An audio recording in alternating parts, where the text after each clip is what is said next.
And as it got closer and closer to the point where I was going to go and start this new job, Luke was like, this is it. We got to give this a go. We got all these meetings and we were building this platform to help people sort of build mobile software. And it was just really starting to happen. And so I called up this recruiter and I said, look, I'm really sorry, but I'm not turning up on Monday. I'm going to do my own thing.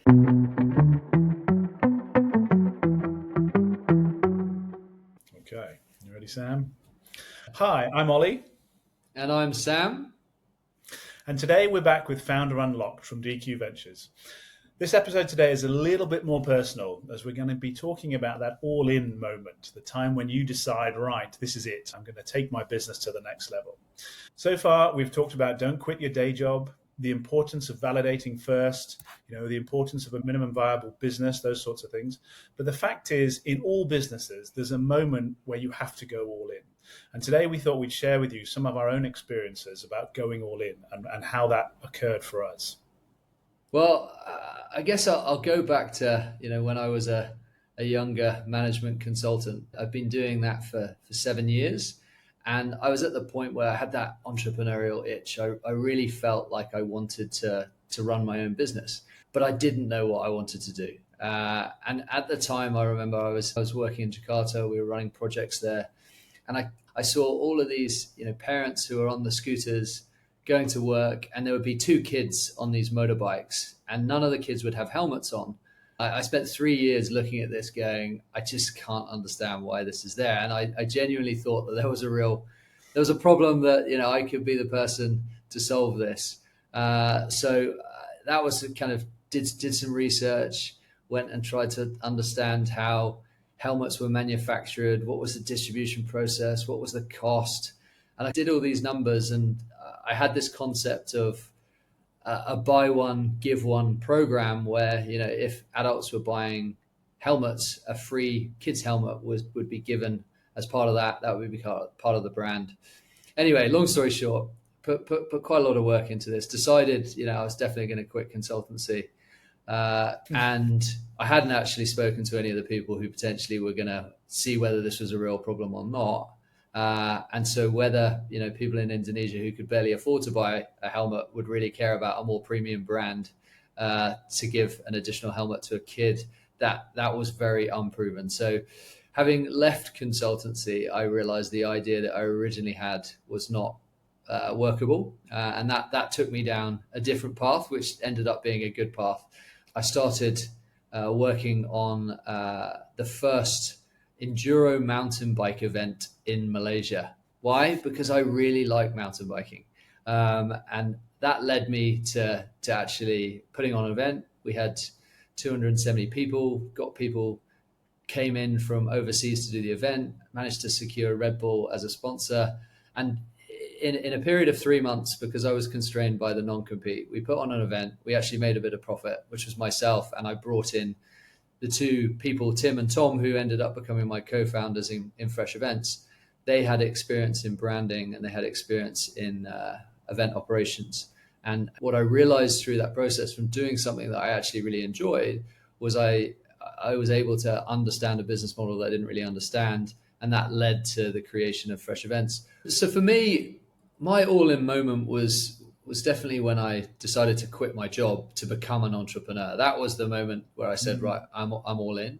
But I think the moment when I had an idea that had traction that I thought could become a business, that wasn't till much later when we'd actually set up the Music Run and we had paying customers in terms of participants and paying customers in terms of a brand. There was really a business there.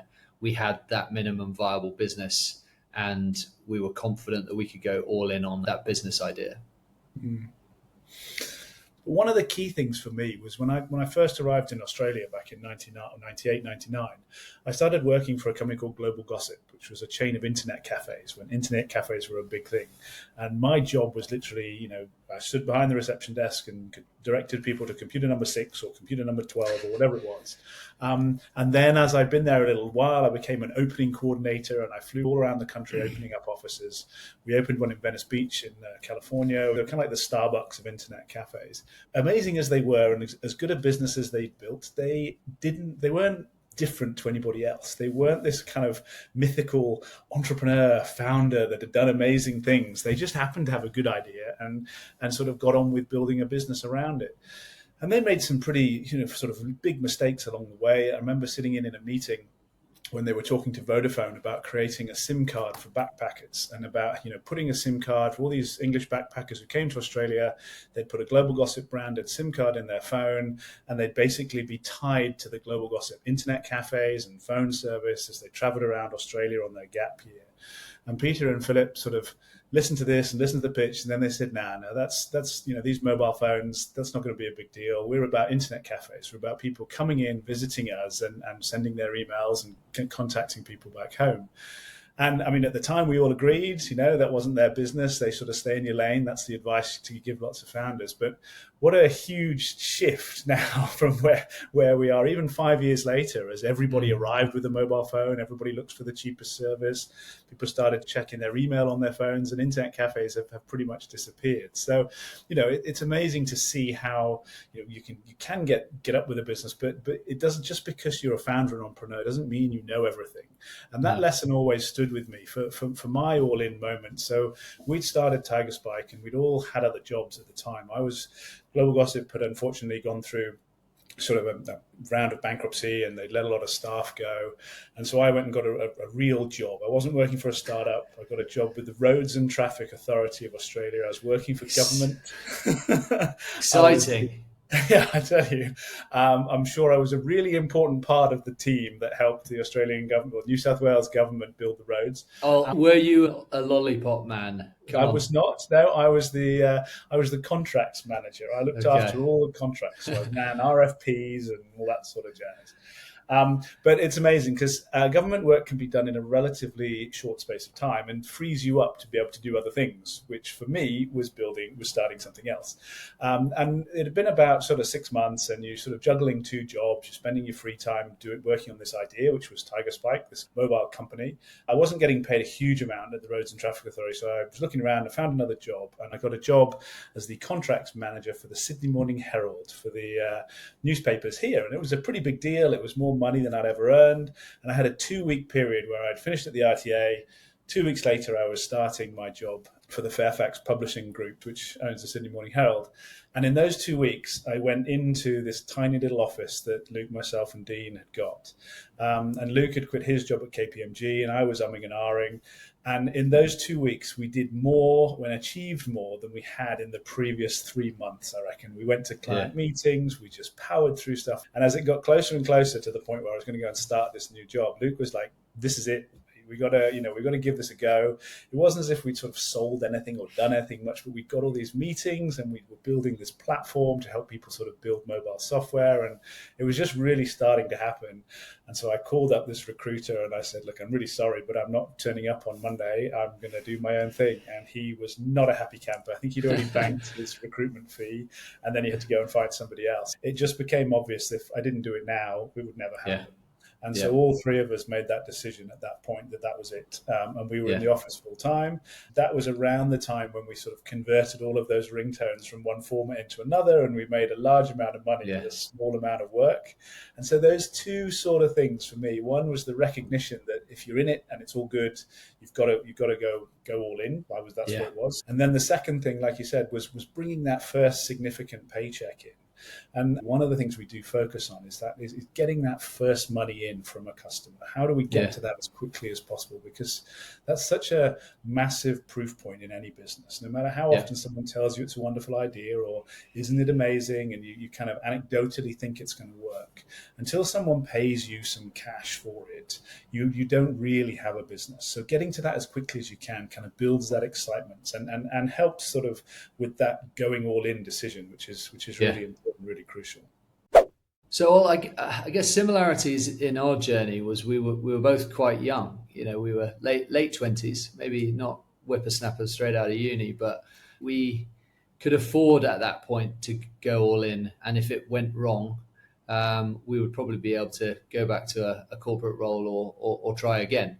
I think one of the things with DQ that we've really thought about is that older founders, let's say those who are kind of in their 40s or 50s, the ability to go all in is more difficult. And so they have more to lose at that point in making that decision. So how can we help them with a proven process that gets them to a point where they have that evidence that gives them that conviction to make that decision? And I think there's a few rules that we internally work with that fits in our kind of 3-stage process.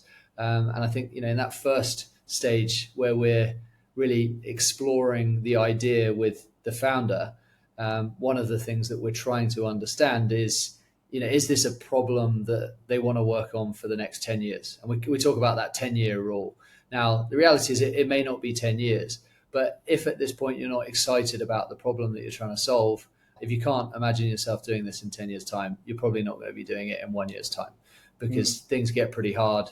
That's the nature of building a business. And if you're not actually excited about what you're doing, that for us is a bit of a red flag at the start, and maybe it's not the thing that you are best suited to be working on. As you move into that next stage, we're trying to validate things, the bit that you've talked about, and you'll hear us at DQ banging this drum the whole time, is that first paying customer.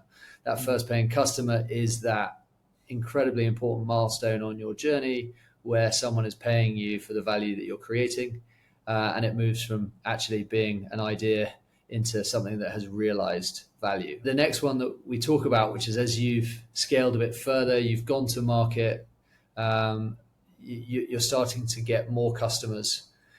What that allows you to do is it starts to allow you to understand the cost of acquiring those customers and the cost of delivering that service to those customers.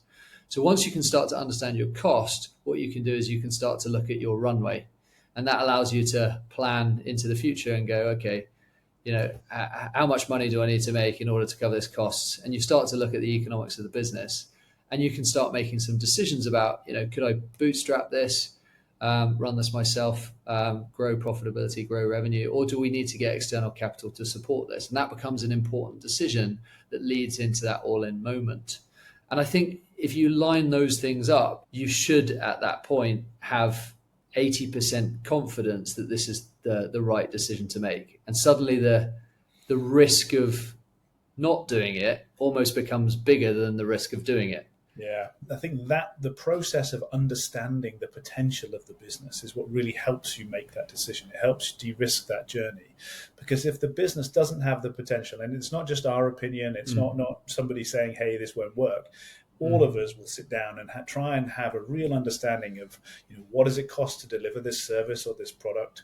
What's the potential audience for it? How do we acquire those customers, and how do we take it globally? If it doesn't stack up as a business proposition, then that really helps you make the decision, because there's lots of ideas out there and there's lots of businesses that can be built. And we're here to help you build businesses that are going to be successful and will lead to, enormous potential.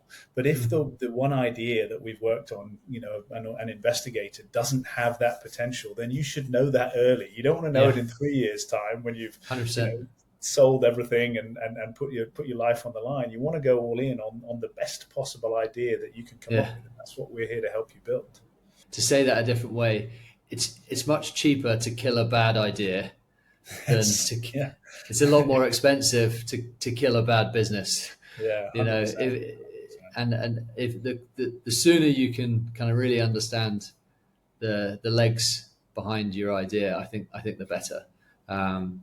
And I think one of the things that we try and practice in the early stages of working with the founders is that intellectual honesty, and I guess what we're bringing to the table is the ability to challenge some of your thinking, some of your biases that we all bring to the table. And what we're trying to do is go through a process so that you can make a better judgment call on things and make a better choice about whether to go ahead and go all in or whether not. Do you pivot? And that's true of any of the founders that go through the DQ program. I mean, once you've got a taste for entrepreneurship and learn the process by which you can evaluate ideas, how do you properly validate, how are you not just swayed by your own personal biases, and then how do you scale it? If at that point we've decided that this particular idea, while it might have looked okay under further examination, perhaps isn't the right one, you've learned so much and you're so ready that right idea is is sort of sitting there, and you can put both arms around that one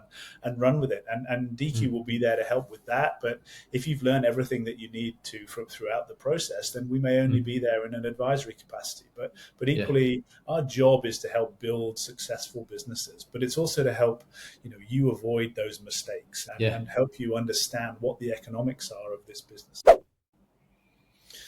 So I think one of the other things that's kind of really relevant about whether to go all in or not on a business idea is what's your personal situation. And I think, if you've got a supportive partner who is in a financial position to support you, if you weren't bringing in the same amount of money, or, even kind of emotionally and sort of able to be there for you and is sort of backing you, that makes a massive difference when you're building a business. It's incredibly difficult to kind of do it, having earned a reasonable salary, and then suddenly have that cut dramatically, or for a period of time. And we try and minimize that and keep it as short as possible. But it goes like this: the expectation is that you will make more in the long term, but there will be some short term pain.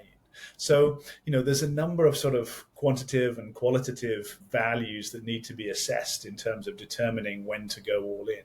But one of the key ones is your own personal situation. I think particularly those slightly older founders who potentially have kids, financial commitments that we've already talked about, that partnership that you have with your spouse is incredibly important. You go on a real roller coaster when you're a founder, and making sure that you're aligned at home is very important. You have that personal support network.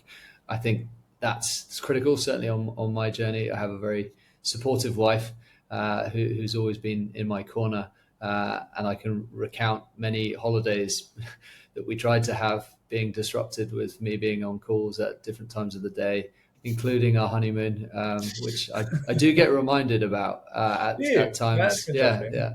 The other thing that DQ provides is the ability to kind of have external feedback on your business and what you're doing, but having that personal board of directors, other mentors, people that you trust, who you can go to, not just for input on your business, but potentially about how you're feeling about things. There's a lot of situations where the stress can be quite high, and the ability to speak to people that you trust is very important. No, it's very true. And sort of dealing with things along the way as well, those experiences. I mean, that's part of what this podcast is all about, right? To give you an understanding and a kind of a broader experience of it. I can top the honeymoon story as well, because in the very early days of Tiger Spike, we were in a shared house and paying rent and stuff, and we got a bunch of money for our wedding when we got married in 2005, which all went into my bank account, and that's what I used to pay the rent for the next 3 months. And when it was requested that the wedding money be used and put towards the purchase of our first house, it miraculously wasn't there. It had been spent on keeping me going for the first 6 months. Well, I think it was 6 or 7 months or something. So those are the sorts of things that, it's all part and parcel of it. It is part of the journey. And that's, it's possible to do when you're young. It's much harder to do when you're 45 or 55 or whatever. If you're raising money, that becomes a very global kind of perspective. And you can jump on video calls and that, but sitting in a VC's office and pitching your story might mean you're jumping on a plane, and I can guarantee you won't be flying business class anymore. Any budding entrepreneur who chooses to choose business class is not going to raise any cash from a VC. No. So it becomes an exercise in humility as well, right? You're flying economy, you're staying in cheap Airbnbs, you're going to as many meetings as you can, and then you're jumping out of there and getting back to your family and stuff. So I can't believe that AirAsia didn't have a loyalty program, because I definitely would have would have been a platinum member by now. I mean, look, we used to compete for who could stay in the worst accommodation. And there was accommodation we stayed at in LA because we had a bunch of VC meetings in LA. And honestly, it's a wonder we survived. And I literally was in fear for my life. I think the worst one was when we actually had bunk beds at a place down in Melbourne. And there were 2 rooms with 4 bunk beds, and there were 3 of us. So we had to have kind of sharing bunk beds, and we were trying to raise $10 million for our business. And it just felt this huge kind of disparity between the image we were trying to portray of these budding tech entrepreneurs who knew it all, and then going back to the worst accommodation. But became a lot of the stories about kind of what we had to do to get the job done. But we had some fun along the way.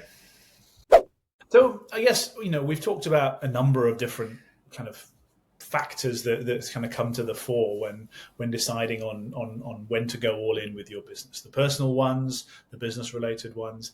I guess if we can sort of pull that together a little bit, Sam, in summary, how do we put all that into context for people?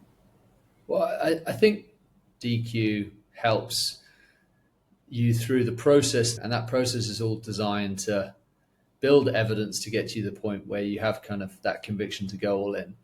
But you can get to that point by yourself, by trial and error. Like we did that. We both kind of got to that point of going all in via trial and error. And I think what we've designed at DQ is to try and take some of the learnings that we've had to put that into that process so that you can get to it quicker. So we're compressing the time that it takes to get to that point where you feel like you have that conviction to go all in. And we can do it more efficiently because we've done it a few times before and we've learned ways to do that effectively. It means that it requires less money, a shorter amount of time to get you to that point where you're ready to say, yeah, I'm confident to take that step and go all in. And I think it's really important to sort of recognize the importance of having, a dedicated team who's focused on helping you and helping you through that process.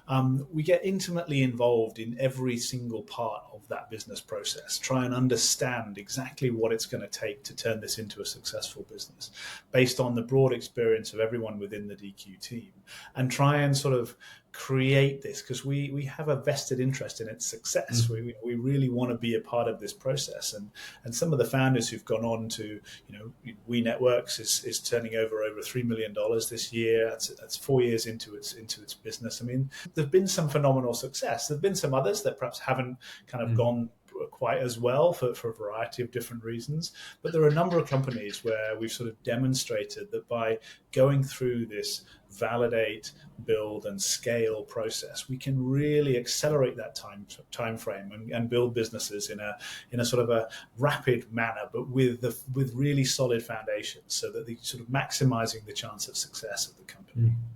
And I think when you do decide to make that decision, it shouldn't be a leap of faith, the all-in decision, which it so often is.